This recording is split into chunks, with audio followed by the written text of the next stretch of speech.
சந்திர கிரகணம். இதுக்கு சோமோபராகா அப்படின்னு பேரு. இது சாஸ்திரத்தினுடைய பார்வையில ஒரு பெரிய புண்ணிய காலமாக இருக்கு. புண்ணிய காலம்னா இந்த கிரகணத்தை தாண்டி ஒரு புண்ணிய காலம் கிடையாது. பேர்பட்ட ஒரு பெரிய புண்ணிய காலம். இந்த கிரகணம் 2026 மார்ச் மாதம் 3ஆம் தேதி சம்பவிக்கிறது. கிரகணம் மத்தியானம் 3:20 ஆரம்பிச்சு சாயங்காலம் 6:47 வரை உள்ளது. இப்படி இருந்தாலும் சந்திரன் உதயமான பிற்பாடுதான் அந்த சந்திரன் அதாவது கிரகத்தினால பீடிக்கப்பட்டதான சந்திரன் இருக்காரே, அந்த சந்திரனை நாம் பார்க்க முடியும். சந்திரோதயமே ஆகல அப்படின்னா அந்த கிரகணத்தினால பிடிக்கப்பட்டதான சந்திரனை பார்க்க முடியாது. அப்ப சந்திரோதயமான பிற்பாடுதான் புண்ணிய காலம்.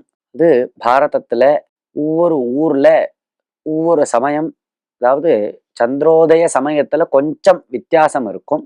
அதன்படி நாம் இந்த புண்ணிய காலத்தை தீர்மானம் பண்ணிக்கணும். அதாவது சந்திரன் உதயமானத்திலிருந்து கிரகணம் முடியும் வரை எவ்வளவு நாள் உள்ளதோ, சமயங்கள் உள்ளதோ, அதற்கு உள்ளதான் கிரகண சமயத்துல பண்ண வேண்டியதான ஸ்நானம், தானம், பித்ருதர்ப்பணம், ஜபங்கள் போன்ற அனைத்து செயல்களையும் செய்ய வேண்டும். கிரகணம் மத்தியானமே 3:30 மணிக்கே 3:20 பிடிச்சிருத்து அப்படின்னு அப்பயே ஆரம்பிச்சுடக்கூடாது.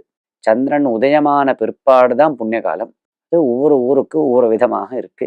நாம் நாட்டின் மாநகராக இருக்கக்கூடியதான சென்னைக்கு மட்டும் சொல்றோம். சென்னையில 3ஆம் தேதி சாயங்காலம் 6:21 தான் சந்திரோதயம் ஆறுது. கிரகணத்தினுடைய முடிவோ 6:47.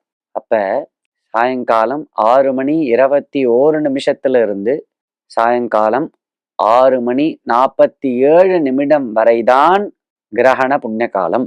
இந்த 6:21 6:47 நாம் கிரகண புண்ணிய காலத்தை வைத்து செய்ய வேண்டியதான சகல கிரியைகளையும், அதாவது குளிக்கிறது, ஜபங்கள் பண்றது, தானம் பண்றது, பித்ருதர்ப்பணம் பண்றது, இதெல்லாம் பண்ணணும்.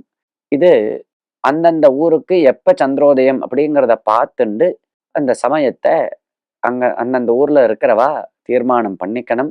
நம்ம காஞ்சி ஸ்ரீமடம் இத ஒரு சார்ட் மாதிரி கொடுத்துருக்கா, வெளியிட்டிருக்கா. அதை பார்க்கலாம், பயன்படுத்திக்கலாம். எந்தெந்த ஊர்ல எந்தெந்த சமயத்துல சந்திரோதயம் ஆறுது அப்படிங்கிறத வெளியிட்டிருக்கா. பஞ்சாங்கங்கள்லையும் பிரசுரிக்கப்பட்டிருக்கு.